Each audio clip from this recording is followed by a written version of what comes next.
ప్రభు యొక్క ఘనమైన నామాన్ని బట్టి ప్రతి ఒక్కరికి వందనాలు చెల్లిస్తున్నాను. ఈ ఉదయకాలాన్ని ఎఫ్సీలు రాసిన పత్రిక 2వ అధ్యాయం 8వ వచనం. మీరు విశ్వాసం ద్వారా కృపచేతనే రక్షించబడి ఉన్నారు. ఇది మీ వలన కలిగినది కాదు, దేవుని వరమే.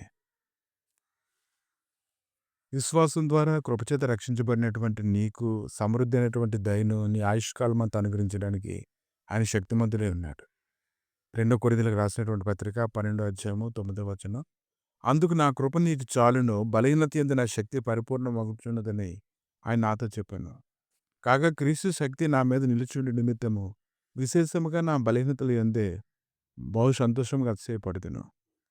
కనుక క్రీస్తు యొక్క శక్తి, ఆయన యొక్క దయ, ఆయన యొక్క మహత్యము ప్రభు అయితే నీకు తోడుగా ఉంచి నేను నడిపిస్తూ ఉన్నారు. కనుక సమయోచితమైనటువంటి సహాయం కొరకు కృపతో మనం పొందుకునేలాగా ఆయన సన్నిధిలోని మనం పరిగెత్తే వారుగా ఉండాలి. అపోస్తలుడైన పౌలు అయితే ఆయన సన్నిధి గురించి నేను గొప్ప గ్రహింపు కలిగినటువంటి వాడుగా ఉండి అతడు చెప్తూ ఉన్నాడు, నేను ఎప్పుడు బలహీనను అప్పుడు బలవంతుడను, కనుక క్రీస్తు నిమిత్తము నాకు కలిగిన బలహీనతలలో, నిందలలో, ఇబ్బందులలో, హింసలలో, ఉపద్రవంలో నేను సంతోషించున్నాను. కనుక ఎవరైతే ఆయన దయ ఎలా ఉందో ప్రతిదినము సందేహించకుండా ఆయన దయ నీ ఆయుష్కాలం అంతా ఉందని నువ్వు గ్రహించుకొని పరుగులెడుతూ ఉంటావో, అప్పుడు ఆయన యొక్క సన్నిధి నీకు తోడుగా ఉండడాన్ని నువ్వు చూస్తావు. కనుక క్రీస్తు చేసినందు మనలను ఆయనతో కూడా లేపి పరలోకమందు ఆయనతో కూడా కూర్చుండబెట్టడానికి ఆయన గొప్ప ఉద్దేశమై ఉంది. ఏదైనా భూసంబంధమైనటువంటి జీవితంలో అనేక రకాలైన పరిస్థితులు ఎదురవుతూ ఉన్నప్పుడు మన యొక్క గురైతే మనం మర్చిపోకూడదు, కానీ మన యొక్క స్వాస్థ్యం ఎక్కడుందో మనం గ్రహించుకొని ఆయన చేసినటువంటి ఉపకారముల ద్వారా మన సమస్తమును తేటగా మనకు బయలుపరచబడుతుండగా, ఆయన కృపచేత ఇంకా అధికమైనటువంటి కృప ఆయన నీకు అనుగ్రహిస్తుండగా ఆ యొక్క కృపలో నిలిచున్నట్లుగా నువ్వు ఉండాలి. కేవలం ఆయన కృప ఈ దినాన్ని నీకు దొరుకుతుందంటే కేవలం ఆయన సన్నిధి నిన్ను వెంబడిస్తూ ఉంది.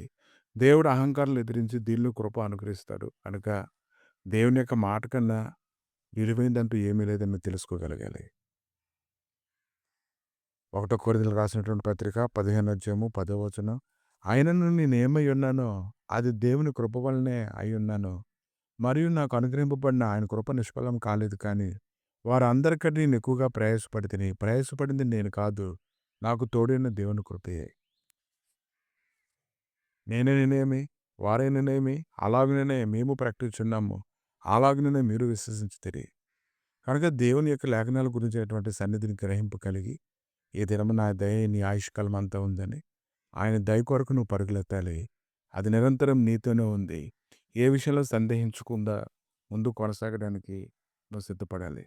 కనుక భయం చేత సమస్తాన్ని మనం పోగొట్టుకుంటాము, కోపం చేత విచక్షణని మనం కోల్పోతూ ఉంటాం.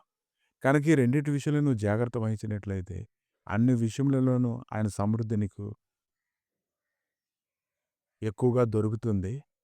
అలా దొరకడం వల్లనే నువ్వు కట్టబడతావు. నీ కుటుంబము సురక్షితంగా ఉంటారు. ప్రభా, ఈ ఉదయకాలాన్ని నైనా నీ దయ మా ఆయుష్కాలం అంతా ఉందని మేము తెలుసుకొని తండ్రి అందులో పరుగులెత్తడానికి కృప దయచేయండి దేవా. సమాధానకరమైన సన్నిధి నన్ను తోడుగా ఉంచి నడిపించమని ప్రభా, నీ దయనాయన్ని బట్టి ప్రభా నీ సన్నిధిలో మేము బలం నొందినట్లుగా సహాయం దయచేయండి. ప్రతి పరిస్థితుల్లో ఎరిగిన వారి చేత నీ సహాయం అనుగ్రహించి ఆయన బలపరచమని కృపతో నీకు నడిపించి మహిమ పొందమని యేసుక్రీస్తు నామములు అడిగి వేడుకుంటున్నాం తండ్రి. ఆమెన్.